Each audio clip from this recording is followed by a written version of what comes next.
Here we are in beautiful Ontonagon, Michigan, on Lake Superior in the Upper Peninsula of Michigan. Jill, I had a hard time dragging her outside because I know how that is. You sit in dysphoria, like, what do I have to do? I've got 1,000 things to do. I've got a million things to do, and I got to sit here and I got to do it. I got to turn my life right side up. It's been upside down for 18 days in the hospital, 600 miles. And it's hard. Home. You just sit and you get in freeze mode. Like, what do I do? What do I have to take care of this? I have to take care of this.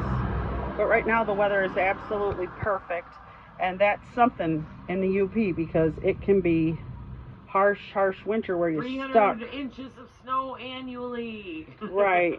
Well, that's why we need to take advantage of this. It's a light breeze and there's flowers out and it's sunny. I wanted to point out, Jill put these pictures of herself. It's hard to see with the sun. Look at this beautiful little child. She put them in order too. She's just a gorgeous, beautiful, innocent, perfect child.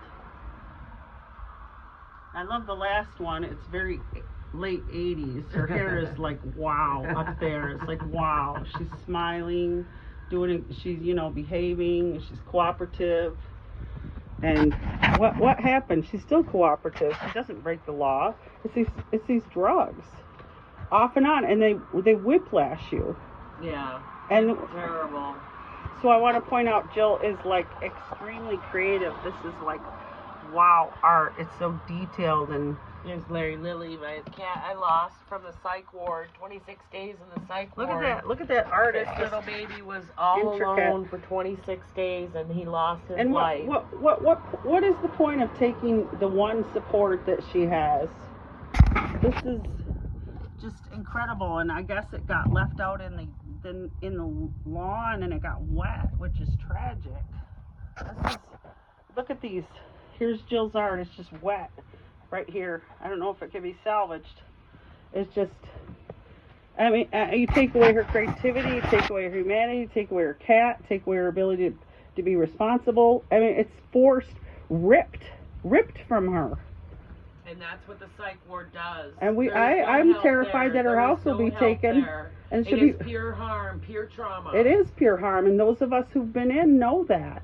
And look at us. We're not crying and screaming about it now. We're trying to build. She's trying to build back up every time it's. Just support something, any alternative that you can think of that is not the psych ward. Anything that is psychiatry based is false. It is. And it's traumatizing. It's non-science. And it's not good. It's not eugenics. science. It's just a different word. It's pseudoscience. You know, they don't like. Jill's dad tried to control Jill, and he turned her in, and the authorities were like, hell yeah, we believe you, important man, that your daughter's this and that, when all he wants to do is own her because she wants to be her own human being. It's exactly like Britney Spears, except without the dance moves. Mm-hmm. It is. And I'm just a simple artist, and all I'm trying to do is bring attention and awareness to this plight that people who are labeled mentally ill are in. Their system is not helpful. It is pure torture. For me, it was rape. It is rape. It's worse than rape. And murder. All I had was my hands grabbed, and I had nightmares for. I was forced catheterized in the ER. Forced catheterized. That was rape. And now her hip doesn't work right because they had to do that instead of. I have arthritis in my hip. That was 8 years ago, and I'm still in I wish you were in the sun. I had a hard time dragging you on the porch because your eyes are just. Jill ain't got no pigment. Mm-hmm. She's 100% finished, and it's just wow. Her eyes are just clear, like the clearest lake. And that's how your soul is. It's just so innocent and cooperative, and that's what the downfall was, because you're innocent and cooperative, and the lies and the people in charge don't, you know, it is just, they're terrorizing and tormenting and torture to the most innocent people who don't lie. Yeah.